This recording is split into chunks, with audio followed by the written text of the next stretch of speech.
Hey guys, my name is Jessica Leichtweisz, CEO of Hope Education Services. Every week I record a video for you about autism, ABA, and special needs in general, and everything you need to know as a parent on how to help your child. So tonight I have my good friend Laura Collins, who's actually an intern over here at Hope Education Services, and I wanted to have her answer a question that I get all the time from parents. So one of the things that people always wonder is really how to interact with someone with special needs, right? So if you go to the store, you go and you see someone's working there with special needs, or you have a child in the classroom, how are you supposed to teach your children to interact with that child? And so I wanted to have Laura answer this question for us in her own words, so it's really coming from her and not from me. So Laura, what does it mean for you to have special needs in terms of how do you want people to look at you and treat you? Well, the first thing I can definitely recommend is having patience. Because sometimes something simple that you could say to somebody may not make sense to the special needs child or adult that you're talking to. Or sometimes there may be situations where you may need to explain it in a different sort of way in order to get them to understand. And so, for the most part, having patience is one of the most important things. Patience and acceptance, especially in the classroom, because if the students see that you're fully accepting of that child and fully accepting of what they are, they will also feed off of those vibes as well. And even if you can even ask the child if they feel comfortable explaining to the class what their special needs are or what they feel makes them different from the rest. That way they have a better understanding of what you are, and because then they'll have a better understanding of, hey, she has a few things that are different about her than the rest of us, but she's still just like one of us. We're all the same age. We're still all boys and girls, men and women. So I think that might also help transition the change, because the more they understand, the more acceptance there will be over time.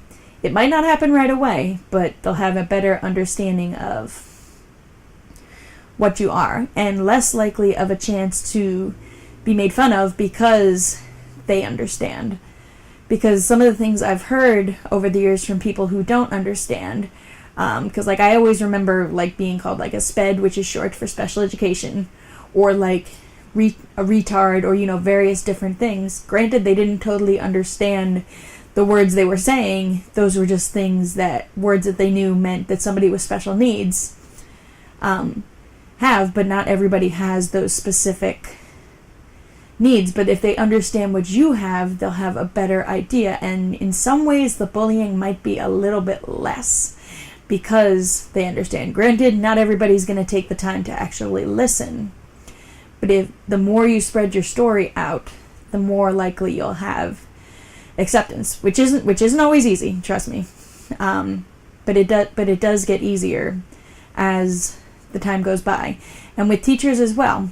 Sometimes some of the teachers will say, "Oh, we read your IEP, we have a feeling we know what you are." But if they have questions, it's okay to answer them, or to answer things they may not understand, or explain things in a way that makes sense to you. Because one thing I've learned is that some things that may make sense to others may not make sense to me, or vice versa. Some things that I do may not make sense to somebody else, but will make sense to me. But having the open communication is what really, majority of the time, does help, because the more understanding equals the more acceptance. Awesome. Well, thank you so much, Laura, for summarizing that for us. I think that patience and acceptance, those are two things I think that everybody should really learn to have, and with everyone, right? I think the world would be a much different place if we all had more patience and learned to accept and love each other for who we all are. So thank you so much for sharing that with us. It's always a pleasure to have you on our show. It's so great to be here and be able to share my stories with the world.